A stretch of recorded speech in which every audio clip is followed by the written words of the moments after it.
It's an NEW Vince Berry, hitting all the topics like a clothesline flurry. Turn up your speakers and hear them out. You can listen from your car, even on your couch. They too raw, who NXT, handing out Smackdowns, follow on IG. Plus, it's sponsored by Tag Me a Date. Go to YouTube and sub now for every update. It's all wrestling here, no safe space. Now listen in, time to hear from some of the greats.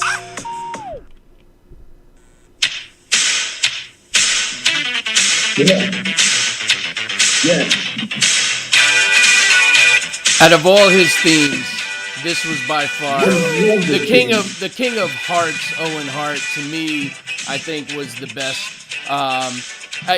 A very close second, though, I have to say, was going to be the Nation version, where it says "enough is enough. It's time for a change." But yes, I felt under the circumstances, and what a big portion of tonight's show will be, I'm sure. Like half a. Yeah, you're back. Wow, I don't know what the fuck happened because I could hear you guys. But I know. Oh, I had a feeling. Did we get a good majority of the King of Hearts? Yes. All right. Yeah. I just the last thing I had said, and then I heard which I was you know, I was saying a big portion of tonight's show, which is why I felt it was fitting. And of course, you know, we're coming off of Dark Side of the Ring season finale, Owen Hart. Right.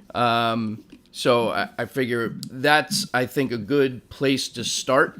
Although I don't even know if we got to this, but this is the fucking War Report podcast, folks. That's right.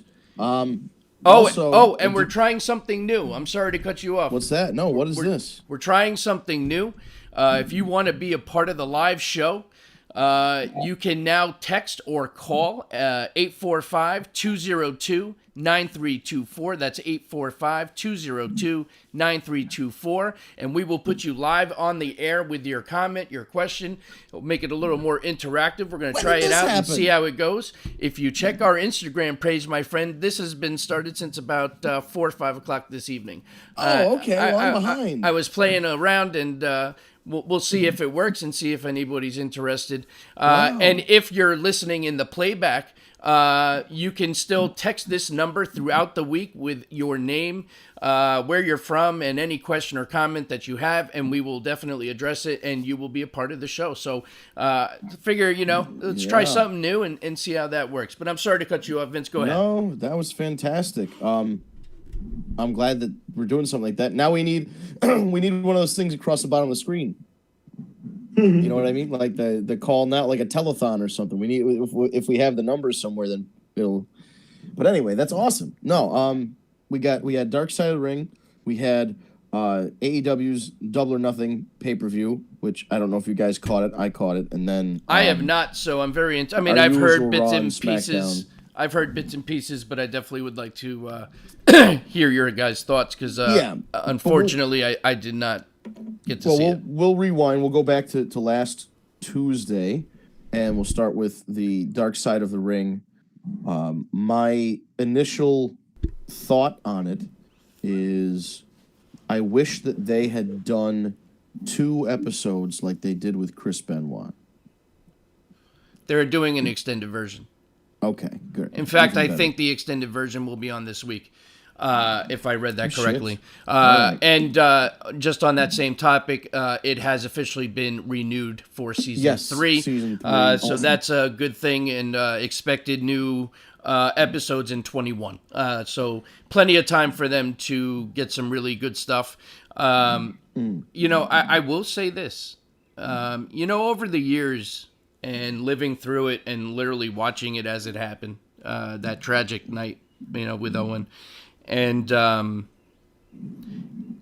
I really thought all this time I was hating on Martha for not allowing Owen to be a part of the Hall of Fame and you know, things like that. And I got to tell you, after watching and listening to her and listening to the kids, I get it.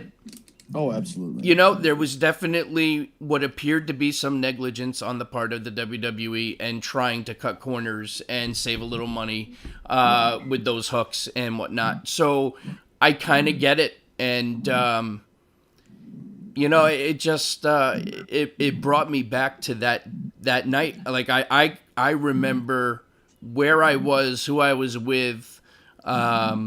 Yeah. You know, We the all do. exact situation, Right. you know, and then somebody in the kitchen, you know, my friend's mother says, did somebody just die? And we were like, holy shit, you know, and I remember sitting there saying something serious is wrong because they haven't showed the ring. And they even talk about that in the thing. I said all they did was show the announcers and the crowd. They weren't showing the ring. I said, something's up. And then we got the news and, yeah, man, fucking horrible. And poor JR, it only had less than 10 seconds before they went back on the air to tell everybody. Yeah, that's ridiculous. Owen's fucked dead. up. 10, 9. Oh, fuck. Well, Oh, and my then God. not only that, but then to have to continue the show, and it's like, you know, to this day, that's still a very controversial decision, whether or not they should have, and I don't know what the answer is. I don't know if they should or shouldn't have. You know, I always feel like the show must go on, kind of thing. But you know, but this was a crime scene. Like this Right, was, that's- you know. That kind of trumps when it was put in the context of this is an active crime scene. Yeah, maybe we should have stopped the show to investigate what happened because somebody literally just died in front of 20,000 people. I agree, you know, and I didn't begrudge Martha Hart. I understood her position on why she wouldn't want to do it. And I think I understand it a little more now that she's, you know, it's been 21 years. God, it's been 21 years. And she finally is at a place where she can do a project like this and is going to do a longer documentary on Owen. And the kids are comfortable speaking about it now. And they're old enough to represent themselves in the media and all of that. That's it's great that they're able to do that. On the flip side, not that I would ever want them to back down or go back on their word or anything, but I would completely understand, and I completely understand why they don't have him in. I would understand if at one point they said, "Listen, we want the fans to be able to celebrate Owen in this way." That would be the only reason why the fans. I think most of them understand that Martha wants nothing to do with this. Oj and the daughter Athena want nothing to do with it.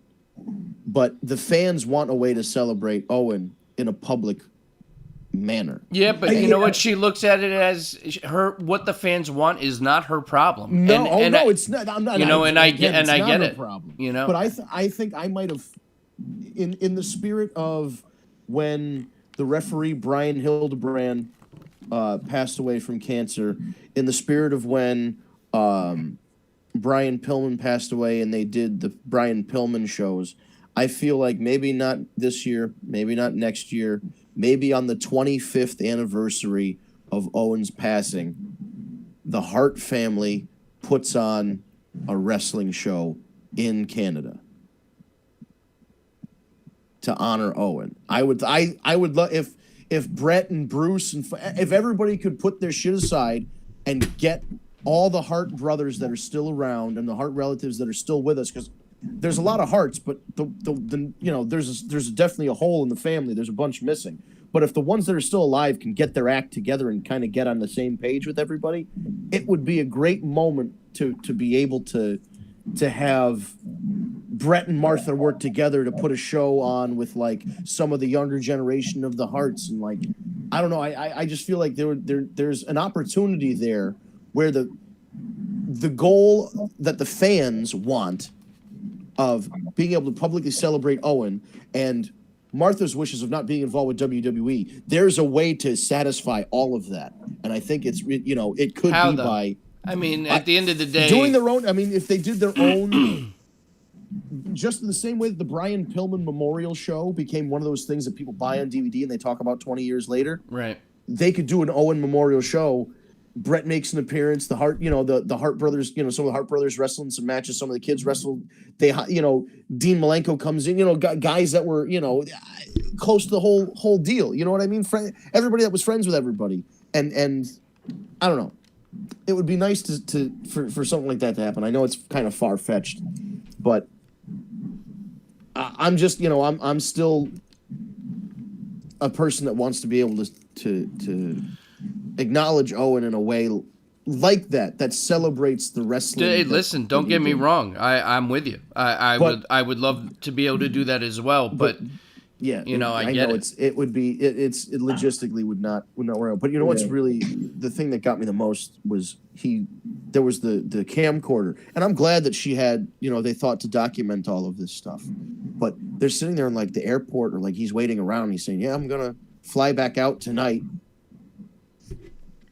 and he said something about like he's sorry he has to leave, but he needs to work so he can save money to provide for his family, and then he wants to retire and do all this stuff and retire early. That was a big surprise. He was the one that just wanted to do it, save, get out, and be with his family.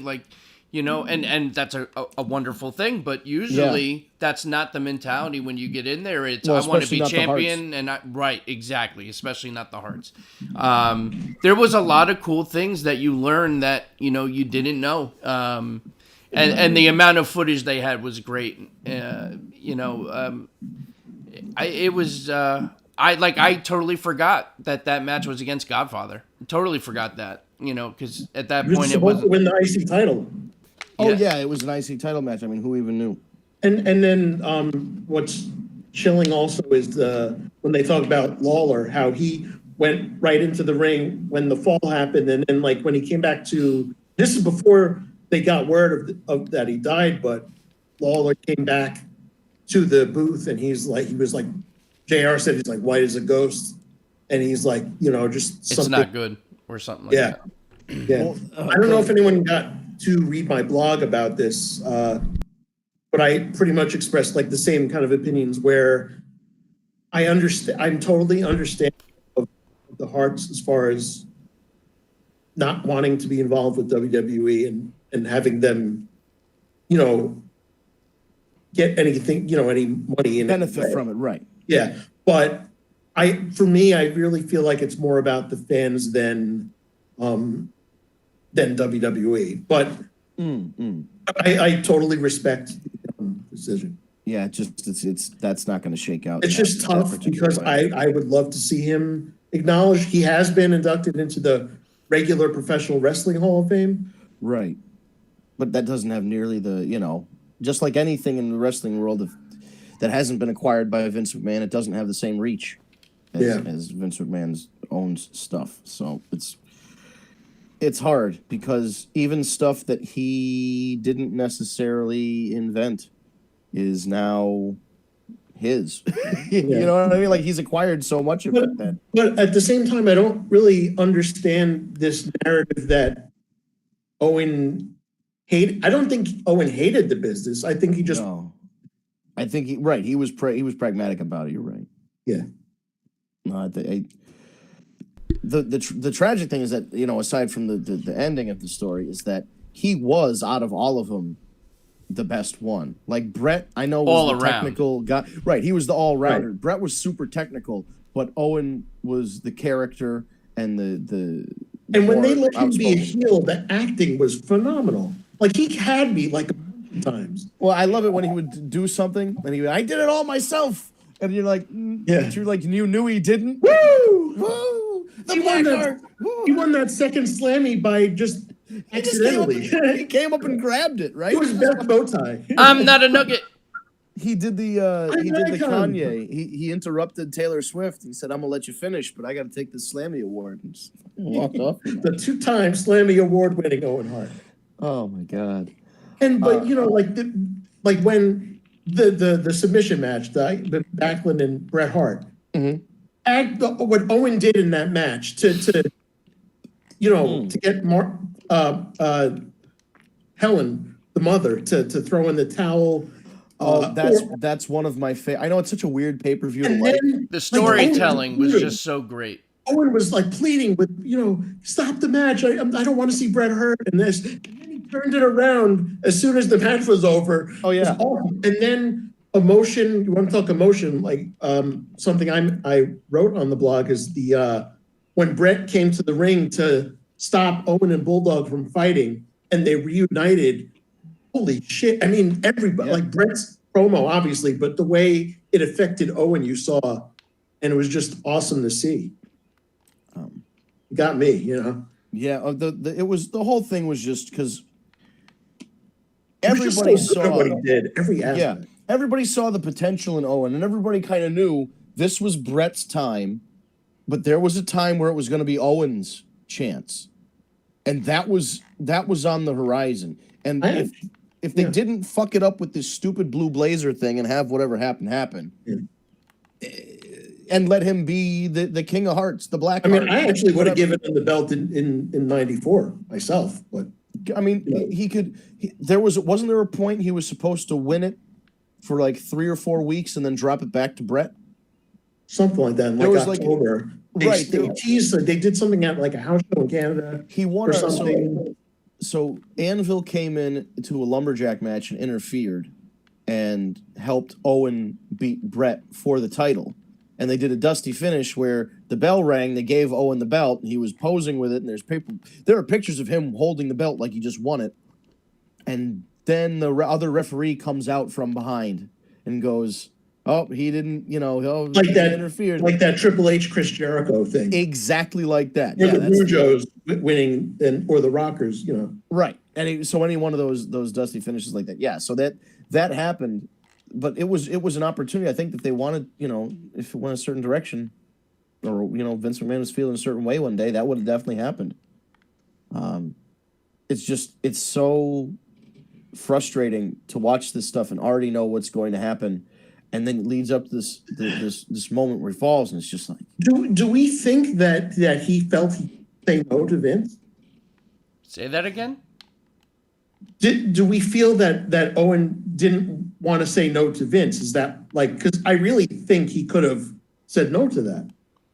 Yeah, well, I don't think there's many people that really would want to say no to Vince McMahon. Right. No, I understand that, but if there were a couple factors though. So here's the main one was that this was post screw job. This was after Survivor Series, and I said this was 1999. Yeah. He was like the only heart still left in the company. Yeah. And basically knew that if you refused what Vince McMahon wants you to do, you're getting fired. And if he's already burying you and you say no, he's gonna fire you. That's the evolution, is that they want to test you and they want to put you in these stupid gimmicks like the Funkasaurus. Yeah, but you know what though? I'm not so sure they would have fired Owen. And the reason is because they wouldn't have wanted him to go to WCW. Right, but I think it was I think it was that he didn't want to say no and then be like, okay, you're also he's loyal, a company guy. He was a company guy. He didn't leave when Brett and everybody else left. Right. I think they even paid him more to like. I mean, that's why Taker and Vince have such a good relationship, because Taker never left during that whole times when he could have. Yeah. So I think it was just he was a working man. He's like, well, I was a Blue Blazer at one point in my career, and now the job requires me to be the Blue Blazer sure again. They did a version of that like a few different times in the weeks before, like at like house shows and stuff. Well, yeah, there was one they showed on, I guess it was Raw, because I don't know if SmackDown wasn't even a thing. It was on Raw, and like they dropped him, pretty much to where like ring height would be, but like just outside of the ring, and like he was. And from what Martha says, it was a different company with the handling of that stuff. I wish after the fact that part should have been longer. The whole part about investigating the latch and the people who did the straps and the whole thing, that I wanted that to be its own thing, because I've read some of Martha Hart's book about it. I've read some other longer pieces about it, like the sections that specifically pertain to the latch, and it's good information that I think more of it could have been broadcast on the television show. Yeah, that's stuff I didn't even know about. And then the pictures where you just see the big fucking red spot. It's just horrifying. I mean, I don't. And to think that, like, then you see later in the show, like, Nicole Bass, R.I.P. too. Nicole Bass is out there with Val Venus, and then she leans against the ring apron, and she's got a white shirt on, and then all of a sudden she's got Owen's blood on her. And it's like, what are we doing here? Yeah. You know, with 21 years of perspective, it's just, oh my God. So many things you could have done differently, both ways, but for better or for worse. Imagine if they had Super Porky or whichever midget it was that was supposed to be with him. It would have been 2 people dead at least. And then what if one of them hit Jimmy Corderas and then Jimmy Corderas dies? You know what I mean? Right. It could have been a lot worse. We But got also, comments from Corderas too on this episode. yeah. And that was just to hear, like, he said, get out of the way, like, look out to get people. Yeah, can you believe that? I mean, What a selfless human being to Yeah, I like, don't you know know, how he does you it. know and you're you're gonna done, and worry you're about worried about everybody else. everyone else. It's Yeah, unreal. he knew, and yeah. That's the kind of man Owen was. He was a great person, a family man, funny. He was always ribbing with the guys, and he was just a great person all around. Well, and they always said when it comes to ribbing, there was nobody everyone better else, Yeah, he than. was a him and like I think second might have been like Kurt Hennig, but Owen was probably the top. And then even the, well, no, the ribbing was definitely I think he was the top. But they did it in good fun, unlike tapping in a bag or JBL bullying or something like that. You know. Yeah, Owen used to do an impression of his dad, and then have like. I think everybody can do a Stu Hart. Oh yeah, but he would do one to where like he'd call Bruce and like, Bruce, I want to put Jim Cornette on the phone, right? And then he'd like fuck with Jim Cornette, and there like he'd do it enough where people knew that he was doing the impression. And one day Jim Cornette was on a phone call with who he thought was Owen, and he hung up. And they're like, no, that was the old man. He's like, no, that was Owen doing an impression. Like, no, you were. And Jim Cornette was completely taking the conversation not seriously. He was like, he was talking to him not in the way that you would talk to an elder and a respected wrestling legend in Stu Hart. He was talking to him the way you would talk to Owen. And then he's like, shit, that was really hit the one time he gets a phone call from the actual Stu Hart, and he thinks it's Well, we Owen. hear a lot of, like, for instance, we hear a lot of things about like wrestlers saying how when they first got the call from Vince McMahon, and some of them either hung up or they didn't think it was Vince. Oh yeah. You didn't think it was a joke? I block my numbers and go, Eric, I've been reading your blog. You're hired. You know what I mean? Eric wouldn't even be able to take the job. He'd be in a coma. Yeah. He'd pass out. The unfortunately, this goes along with a lot of other sadness that happened. For instance, we heard pretty much as we heard about Chad Gaspard last week, but it wasn't confirmed until the next day that he had passed. Right. Even though we all kind of figured, everyone knew, but they found his body, unfortunately. Yeah. Right. Unfortunately, but it's like confirmation. You know what I mean? Right. It was close. I mean, that's the best thing that could have happened in this situation. And then days later, this young girl in Stardom, I think it was. Yes, Japan? Hana Kimura. Yeah, committed suicide. This is the whole thing. First of all, this is terrible. For those of you who might not be aware, as Eric said, Hana Kimura was a Joshi women's Japanese wrestler in the promotion Stardom.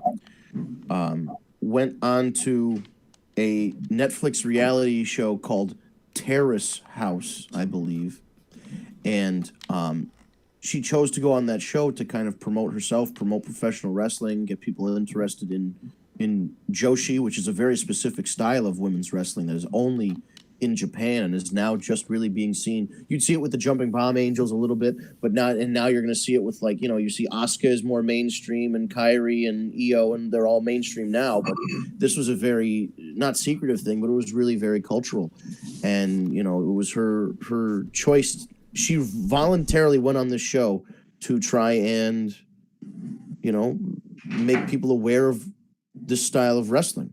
So Terrace House is kind of like your typical Big Brother, not really Big Brother because it's not like a game show. It's like a real world more where they have the cameras on you all the time. They try and edit and drama and all this stuff. Cut to the chase. Hana Kimura put her wrestling outfit in the washing machine and began a cycle. And someone else in the house, without checking the washing machine, threw their laundry into the washing machine and started it and ruined Hana's wrestling outfit. For those of you who don't know, wrestling outfits can range anywhere from $250 to $750 to $1,200, depending on how fancy you really want to get.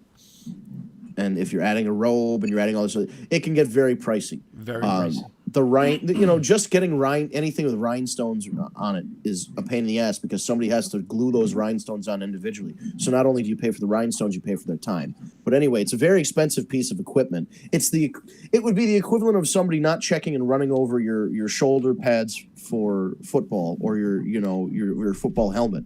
You can't perform without the outfit. It's part of the deal. So she got mad, but it wasn't even like she got like U.S. reality, like United States reality show mad is throwing wine in somebody's face and crying. And it wasn't even that. She got hot at the guy and was like, dude, it was essentially like, why wouldn't you just check the washing machine and make sure there wasn't shit in it before you threw your shit in it? And she like knocked his hat off of his head. Well, as soon as she did that, the producers of the show go, oh, wait, look, this girl here, she's a wrestler, she's aggressive, blah, blah, blah. She's going to knock the hat off the guy's head. We're going to edit the show to make it look like she's a big asshole, even though she was a very sweet 22-year-old girl. So, like, we're going to make her the villain of the show. She's going to be the Omarosa of this show. Sorry for you old reality show folks there. But that was essentially what they did. They cut the show in a specific way to make her not look good, which then allowed the terrible internet community that surrounds reality television and professional wrestling to gang up on her. Oh, why'd you yell at that guy? Why'd you hit his hat off his head? It was an accident. Blah, blah, blah. Oh, it's just a piece of clothing. But not, ridiculous things. And then it led to, I can see there's a point where you can comment on something like this and go, well, that was kind of shitty of her to do. Maybe she should have handled it better. That's a thing you can say. What you can't say is, oh, you dumb slant-eyed Japanese bitch, I hope you die, go kill yourself. And that's what people did. They just got online and tormented this poor girl for however long it was until there was posts on Twitter. She posted a picture on Twitter of her cutting herself, self-harm, and then deleted the pictures. Somebody came over, another female wrestler came over after seeing the tweets to kind of like stay with her. And that was the day before she ended up committing suicide. So she committed suicide by mixing, I'm not even going to say the chemicals, you can find it out, but there are two very common chemicals that you can buy in a store that when you mix them, basically removes the oxygen from a room and you suffocate and die. It just fills the room with this noxious gas. There's no oxygen, you can't breathe. You die, and that's it. It was a fad type of suicide attempt in Japan, and is still, I guess, a popular way to do it because it doesn't require a gun or a knife or a rope or whatever. You just buy a couple things at the grocery store or the hardware store, and you're on your way out. It's just so weird to hear about this in the Japanese culture because, like, she posted a sign on her apartment door that says, please do not come in here. There is toxic gas in here. You will get hurt. Like thinking about, like Owen, thinking about other people, not herself. And then she took her kitten, which she had just gotten, and she gave it to she left it at the Stardom Dojo.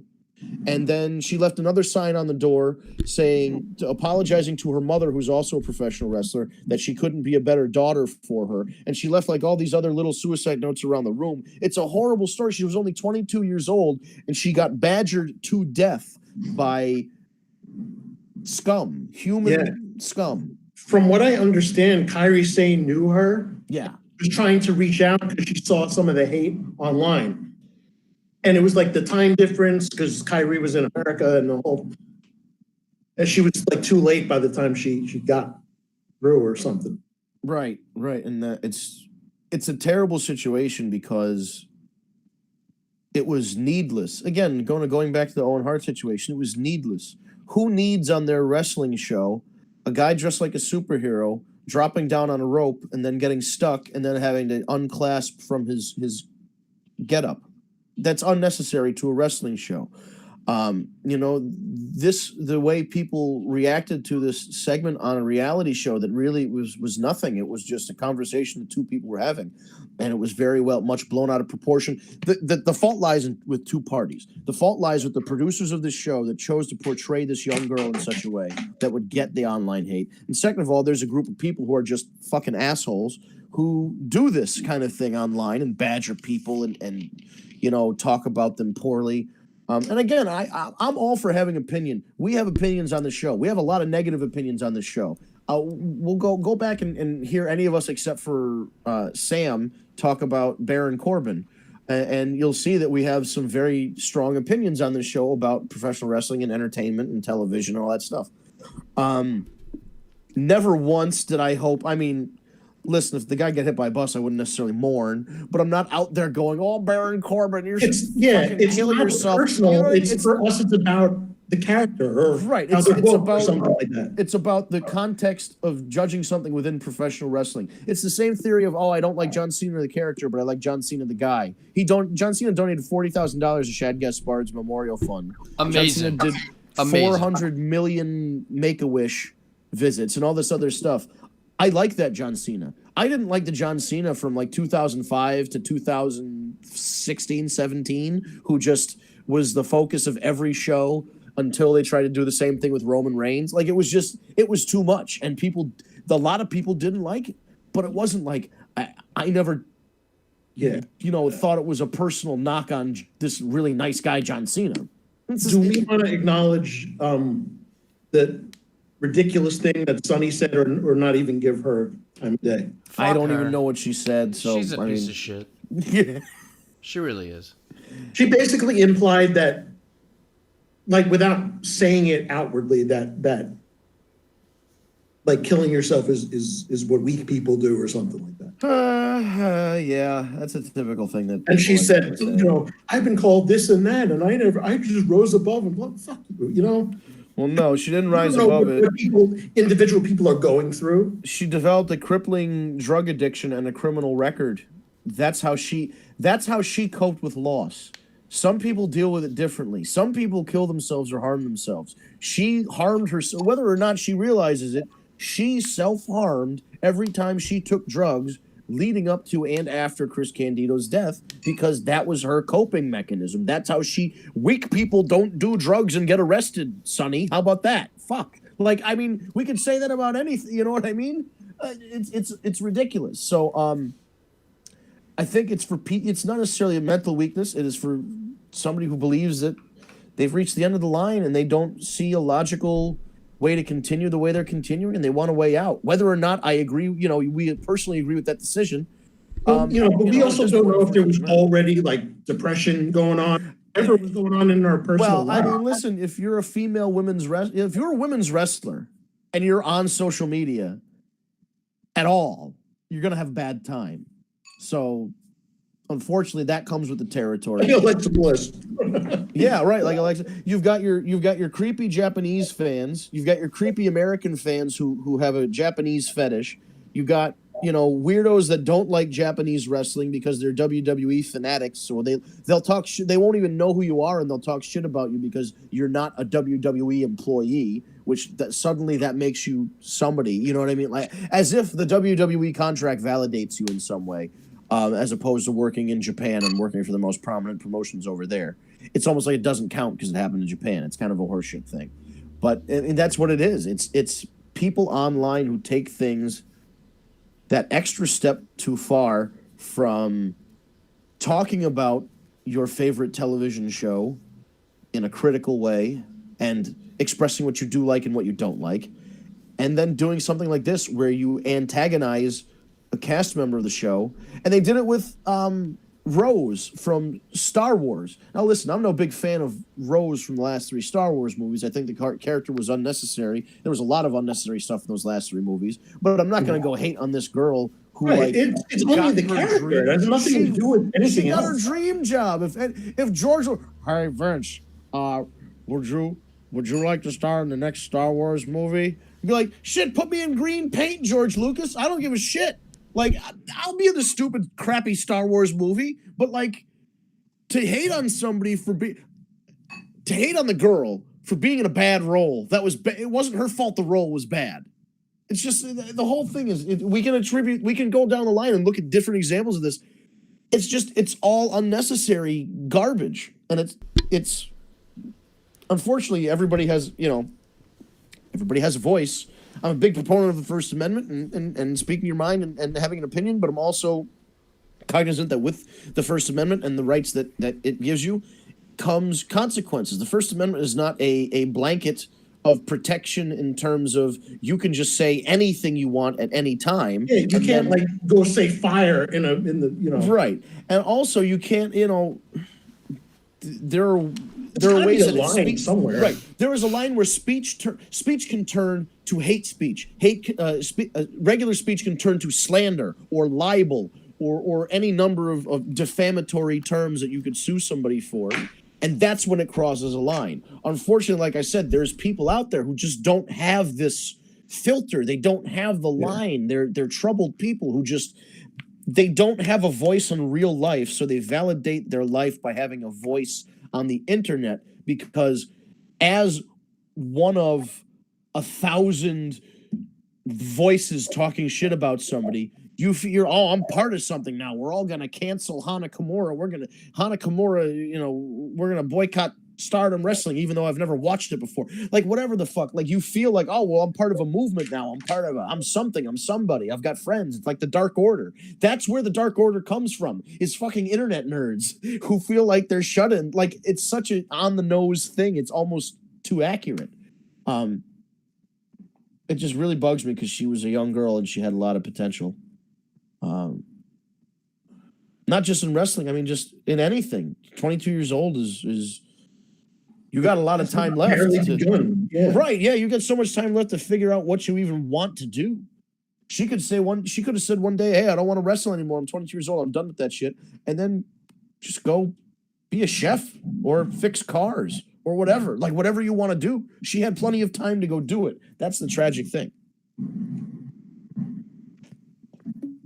And to bounce off of that, the things that this guy, JD from New York. Okay, I don't even know. I don't know who this guy is. Okay, I watch him because he yells. He's on YouTube? Is he a YouTuber? And it's hilarious. And he gets fuming, and sometimes he's my spirit animal, and I love it. 9 times out of 10, I agree with them. He usually praises AEW and NXT, though, and like just craps on Raw and SmackDown. It said a joke, basically, relating Alexa Bliss's wrestling to her bedroom status, I guess. And apparently this was months ago. I didn't even know. I thought this was recent. But that this guy's been getting, like, his parents were getting, like, threats, like, because you don't mess with creepy Alexa Bliss fans or Sasha fans or Beyonce fans. There's just things you don't do. I can understand the perspective of Alexa or other wrestlers being pissed at him for having that joke or opinion. However, you know, there's an extreme, and people went to that extreme. It's a kind of dick thing to say. I mean, let's be honest. But you it know doesn't. What I mean? It doesn't warrant death threats or anything like that. Shit, you know? No, that's crazy. But I'm not gonna go call your parents and be like, Eric said this, and you know, who gives a shit what he said? I mean, look, I said a bunch of shit about Charlotte. I actually love Charlotte, but right, there's times to be critical. But and again, that's another thing where that's also where the trouble lies, is that people's sensitivities and sensibilities are all different across the world. So, like, this guy, JD from New York, and people who follow him or happen to be in the same circles or happen to have the same interests or whatever, probably would understand that that's a joke. Somebody who takes it out of context or just sees tweets from a guy as a joke anyway. But that's what I'm saying. I'm assuming it just wasn't a funny joke. Right. His intent was that it was a joke. Kind of funny. His intent was that it was a joke, but somebody else could look at that not knowing who JD from New York is and just see it as words on a page. And take it seriously. Because I think where it came from is, like, for the people that do know him would understand. Right. But that's exactly the point you just made, that people that. So yeah, who knows? You know, and it really had nothing to do with anything else other than it was a joke about how bad he thought she was in the ring, which is just an opinion. Yeah, no. I don't think Alexa's that good in the ring either, but you know, well, it's what it is, you know. So listen, we're about 20 minutes till the end. What do you guys want to touch on with AEW's Double or Nothing? The only thing I really know is that Tyson was there and then started falling And looks asleep. jacked. Oh, bro, you missed a whole. All right, so I'll fill you in since you probably.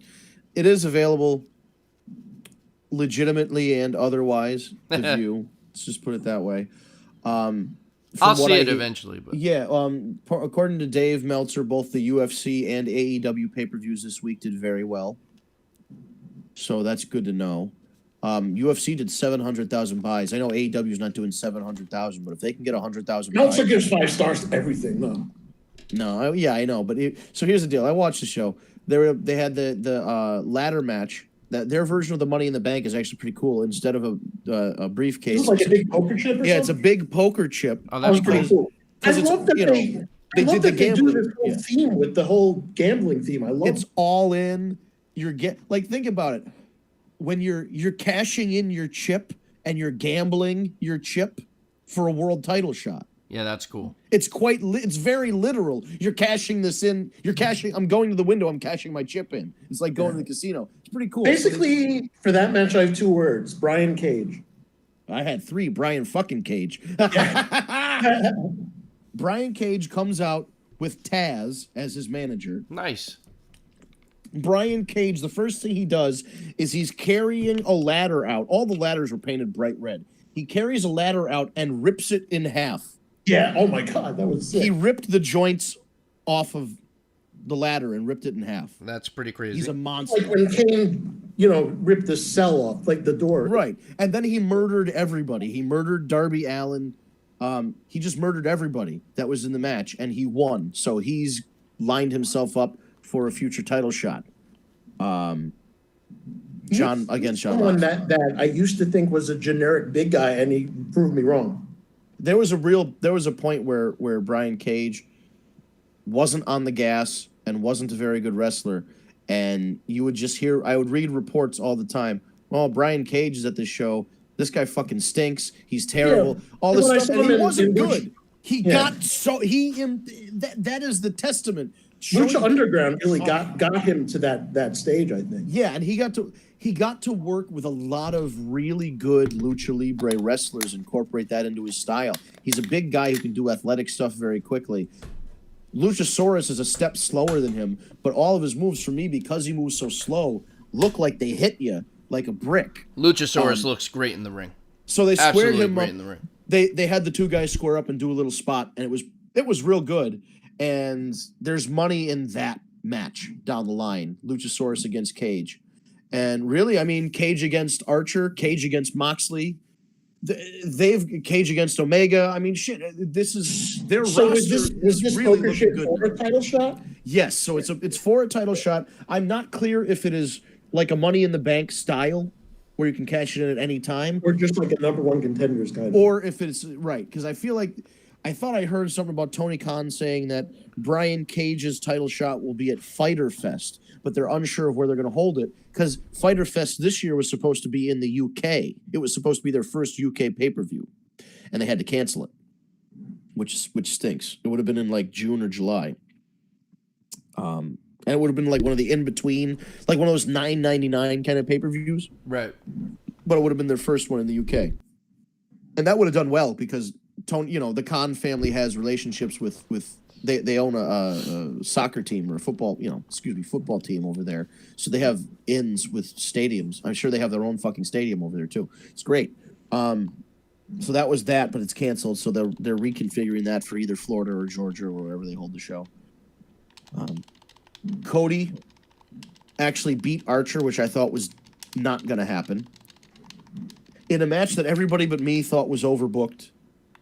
I thought it was fine.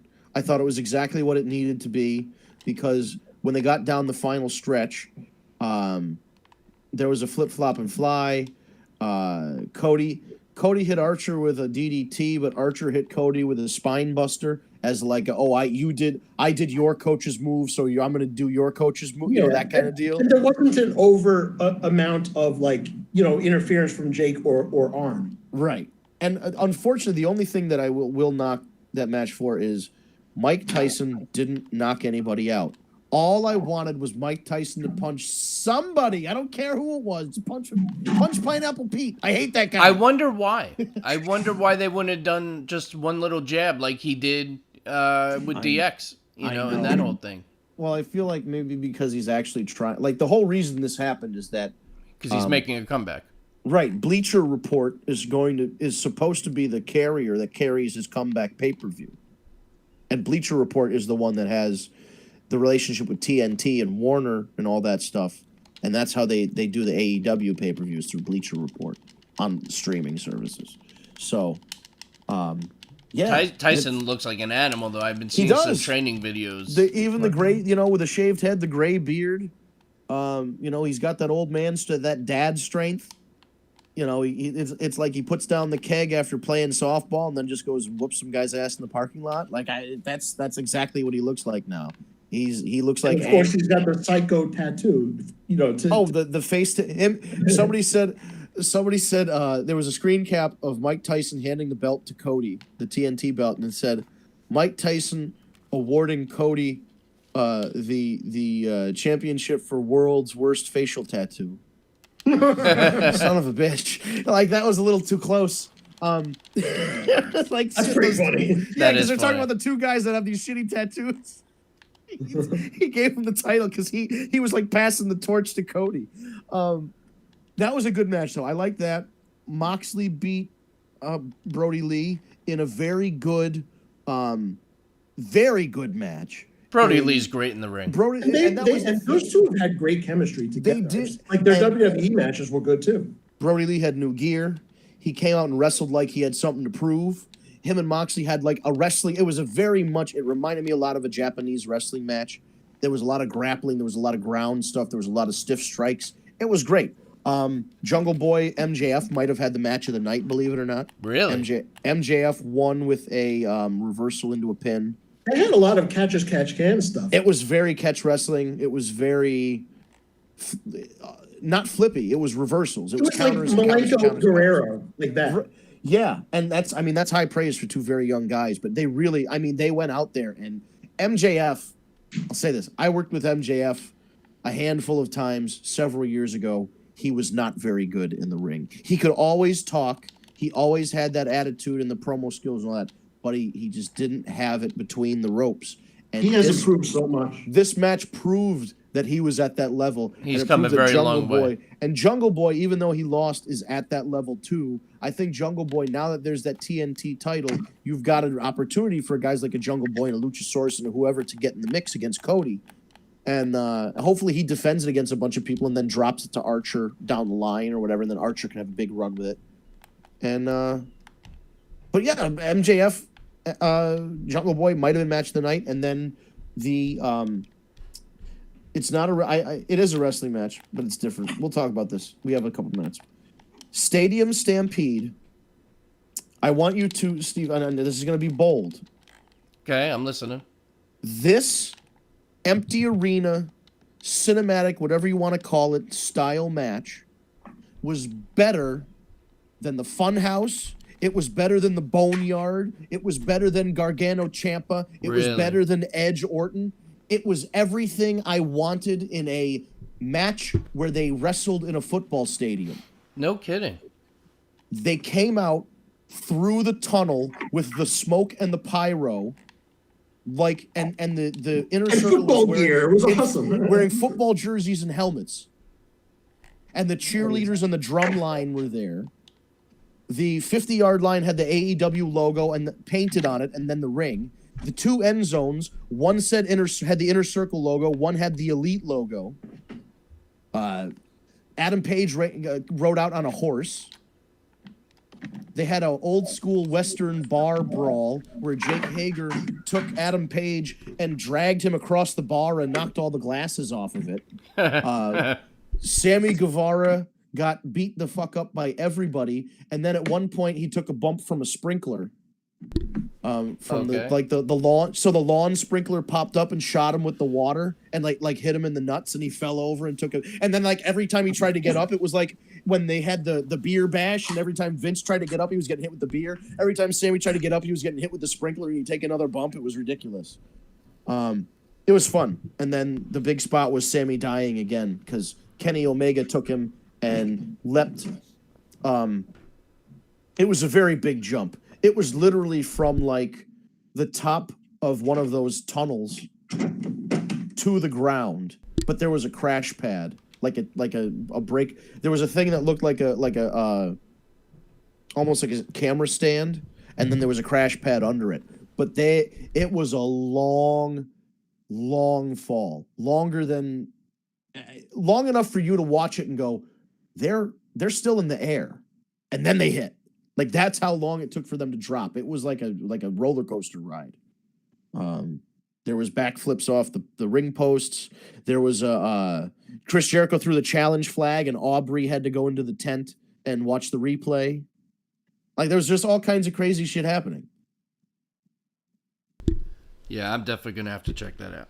Even if you don't want to watch the whole show, No, I do. I want to watch the whole show. I the love thing. everything with AEW. I Jericho really do. wore a cone on his head. That was funny. It's Jericho not had even. the- It's not even about not being able to. I just haven't had the time. Like, I no, just but I got know so much some going people on. don't want to watch the whole show, and it's like if you don't want to watch the whole show, the takeaways are you watch the MJF Jungle Boy match and you watch the Stadium Stampede. Everything else was really good. Nyla Rose lost to Hikaru Oh Shida. yeah, new women's champion. Shida's the new women's champion. She's great, and they made her very likable. They have these promos where she's learning to speak English, and like she's got a pretty good grasp of English, but it's very cool to see them give her that chance. Where like WWE was very hesitant to do that with Asuka and all these girls, and then like they tried to get them to speak English, and it really didn't sound great, and like it wasn't stuff that she would say. Like I don't know, it was. It's so great now, though. Yeah, it is, now she just speaks Japanese, and it's Which is fantastic. great. But Sheeta's coming along with her English, and she just everything she says, she sounds like a character in like an anime, like a Sailor Moon. She's like, "I'm going to try my best and work hard and entertain all of you," and it's just like yeah, that's what we want. We want that. That's a baby face. You're gonna try hard. You might win, you might not, but you're gonna try hard, and you're not gonna cheat. You're just a good person. You know what that's else? A baby face. What else I didn't know is that Asuka's mom. Apparently, I didn't know that. So yeah, we were talking. I think I might have when we were talking about Becky Lynch. Low key, she had a kid and like didn't really publicize it. With low key? No, Or- not oh, with like she kept on it the low down- key. She kept it on the D. She kept it on the D-Lo, but she didn't have a kid with D-Lo. I got you. She just didn't really publicize it. I think the kid's 7 or 10 or something like that now. Wow, that's awesome. I didn't know that. Yeah, but she never really. They say that if you ever see the camera person for her YouTube show, it's her daughter. So I don't know, but I didn't know she had a YouTube show. So there. Oh yeah, yes, yeah. Asuka's got a. Yeah, she just like makes ramen noodles and stuff. Like it's not exciting. She doesn't like go bungee jumping. It's literally Asuka makes ramen noodles, and then like 500,000 people watch Asuka make ramen noodles. I would watch her make ramen noodles. Right, and it's just her. She's just her being herself, pouring the hot water, mixing the noodles. Oh, it's hot. You know what I mean? Like what the fuck? Like she's just her. She's just entertaining being her. That's awesome. But yeah, it's encouraging that she's. First of all, she didn't go out and publicize, "Oh, look at me, I'm wrestling, I'm a mother, I'm a this, I'm a that," and try to get all this attention. Not that people shouldn't get attention and recognition for working and being a mother. It's a hard thing to do, is raise a family and be and work a full-time job. It's hard to do. But some people, like, you know, they want to get jerked off about it all the time. And she was just like, "Well, I had a kid and now I got to go back to work," and she's doing it. And I give her a lot of credit for it because it's not an easy thing to do, especially considering Especially how long you're on the road and travel. Well, she's single, right? I can't imagine. She's not married. I don't know. She couldn't be, right? We'd know about this. He would be a Japanese wrestler, and we'd know him, right? I mean, I would imagine so.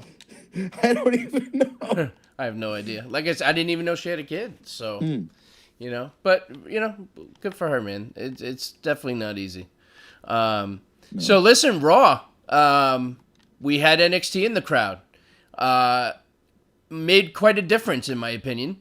I mean, listen, still Raw was nothing to really write home about, but it makes a difference, you know, just even having that dynamic. So I was happy to see that, even though AEW's really been doing that for a while now.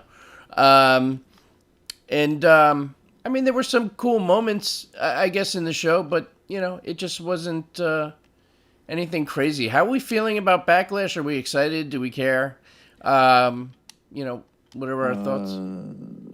Well, so there's this thing happening right now where they're saying, they keep mentioning it, and every time they mention it, my fucking bullshit meter goes off. Edge versus Randy Orton. This has the potential. Greatest match of all time. They put these qualifiers. It may be. It has a potential. Just could be the best match of all time. Every time they hype it up like that, as I said, the first time they said it, I was like, huh, that's weird. The second time, and the third time, and the fourth time, I'm like, oh, it's gonna suck. My bullshit meter went off because I know some. Here's my not necessarily prediction, but if I had to guess. If you're hyping something up like this, the way WWE does, you know what they do. The bell's going to ring, Randy Orton is going to kick Edge in the dick, and then it's going to be a disqualification in 3 seconds. And then it's going to set up like a Falls Count Anywhere hardcore no DQ match at SummerSlam or something. No. Like I expect somebody online is even like expect a finger poke of doom because they're overhyping this match. I'm like, oh shit. Because they really, I mean, they're oversell. I love Edge. Edge is my favorite wrestler of all time, I think. I'm pretty sure. I mean, there's the Flairs and the Hogans, but I mean, modern wrestlers, I was an Edge head. When he was feuding against Cena, I was Edge 100%. Live Sex Celebration, Rated R Superstar, on this day, the whole deal. But, like, he had neck surgery. He's 38 years old. He's wrestling Randy Orton, who one day decides he wants to be a good wrestler and one day decides he wants to take a break. So who knows? Like, what Randy Orton are we going to get? We're going to have 38-year-old Edge in there? I just don't... No, the pieces don't come together for me to say this is going to be the greatest match of all time. I'm willing to be proven wrong, but I don't think it's going to happen. What do you think, Eric? Where'd Eric go? I don't know. Oh, I'm sorry. I was muted. I was muted. Sorry about that. It's all right. It's like all of a sudden it got awful quiet. I was like, man, I know somebody's supposed to be talking. Go ahead. I'm messing with my printer. It's annoying. It's all right. What do you think about this old? I did want to address one thing. I thought that they really let Nikki Cross talk a lot in this promo. Yeah, no, that was good. She did a good job.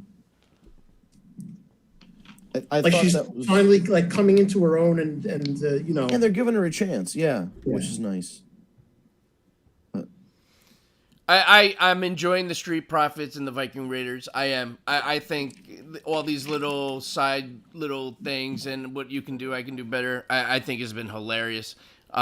Somebody in the chat wrote, "Is this going to be a Street Profits heel turn?" I'm not sure who said it or where that's coming from. Yeah, I don't. Well, the MVP talking to them. Yeah, I don't think that's. Yeah, I don't. And know. Lana looking all weird.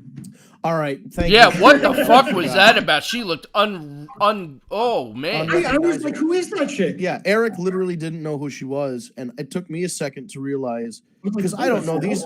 Some of these makeup people at the WWE are fucking terrible, and like Carmella sometimes comes out looking horrifying, and sometimes they fuck up Ronda's makeup and like other people's makeup. I was just like, whatever they did with, I don't know if it's bronzer or blush or whatever it is, they need to tone everything down. She looked terrible. She looked like one of those Real Housewife ladies, just over the tan. Yeah. Which is so much so that I didn't recognize her. Right, to the point where she was unrecognizable.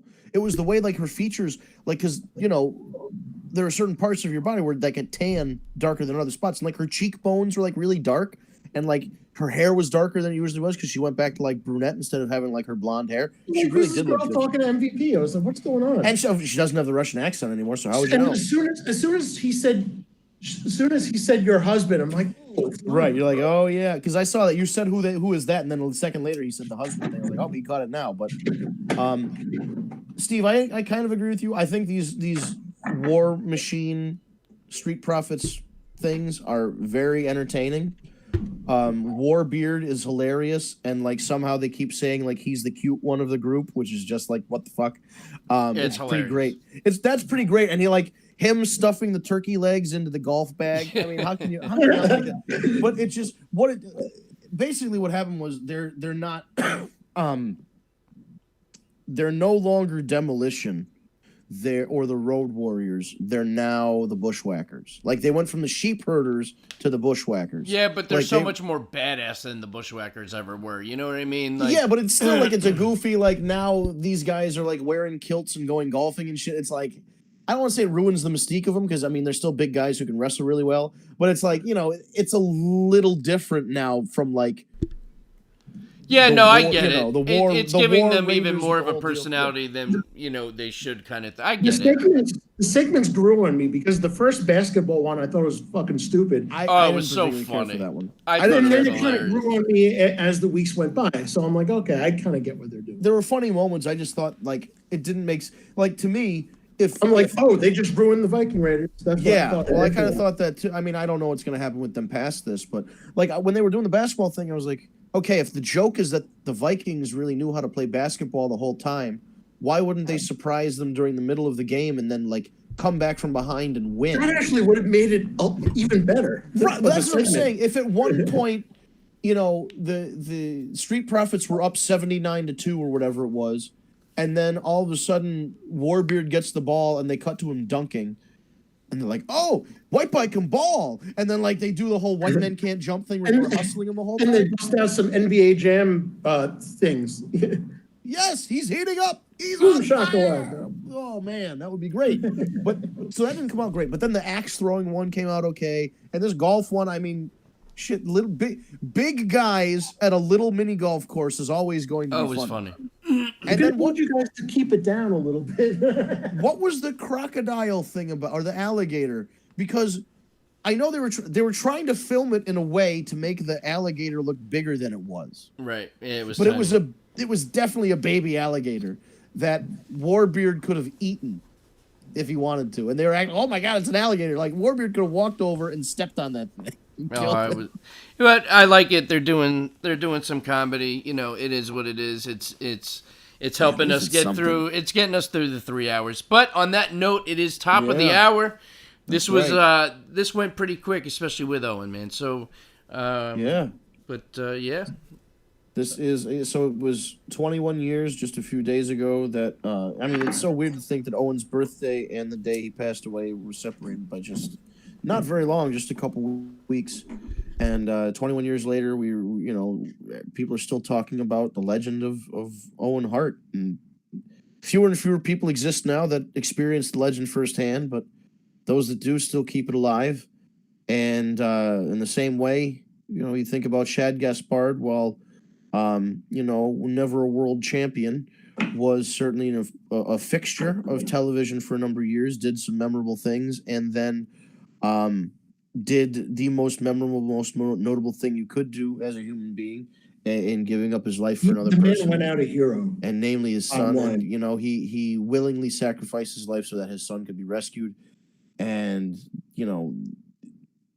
remember Shad in the same breath that you remember Owen, and in the same breath that you remember Hana Kimura, and realize that no matter you're 22 or you're 39 or, however old you were, you only got a certain amount of time, and it could be short, it could be long, and to just remember these people that are gone, because there's going to be a time where maybe they aren't going to be remembered, and maybe in 500 years nobody's going to talk about Owen Hart, but while we're around, we're going to talk about Owen Hart. We're going to remember Hana Kimura. We're going to remember Shad Gaspard.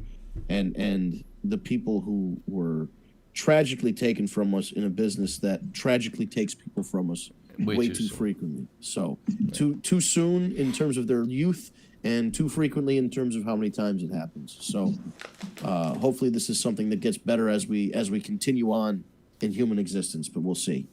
Enough of the philosophical stuff here. If you folks enjoy the show, this is the War Report, brought to you by TagMeADate.com. TagMeADate.com is the first and only dating site exclusively for fans of professional wrestling. Right now, we are undergoing a redesign, and we're also shut down because who's dating? We're not dating. There's no dating right now. You grimy people, wear your masks, wear Lysol, whatever. We're not doing that stuff right now. And when it's safe to kiss somebody without transmitting a disease that could possibly kill them, then Tag Me a Date will be back. But so to be kept apprised of that situation, follow us on social media at Tag Me a Date on most of your favorite platforms, Instagram, Facebook, Twitter, etc., etc. Look for at Tag Me a Date. If you like the show and you want to watch live, we're live on YouTube and Twitch every every Tuesday, because today's Tuesday. Time doesn't exist anymore, folks. Well, no, it does kind of. We're in the quantum realm right Yeah, now. like seriously, it feels like time doesn't exist. But we're here every Tuesday live, 7 p.m. on Eastern time. So if you go to youtube.com or Twitch and you search for Tag Me a Date, no spaces, you'll find the Tag Me a Date account. You'll find the War Report. Subscribe on YouTube, hit the bell to get the alerts. If you want to listen to the audio version of the podcast, it comes out a day or two after we record the live version here. It goes up on your favorite podcast app of choice. So we've got SoundCloud, Stitcher, Spotify, Apple Podcasts, and the Google Play Podcasts as well. That's free. You get the last 5 or 6. So you get like the last month and a half of shows. And it's audio only. So you can set it and forget it, put in some headphones, and go about your day. We'll be back at it again next Tuesday. Right here again, like I said, live on YouTube, live on Twitch, for another edition of the War. Wow, I got mush mouth today. Another edition of the War Report brought to you by TagMeDate.com. We'll go live Tuesday at 7 p.m.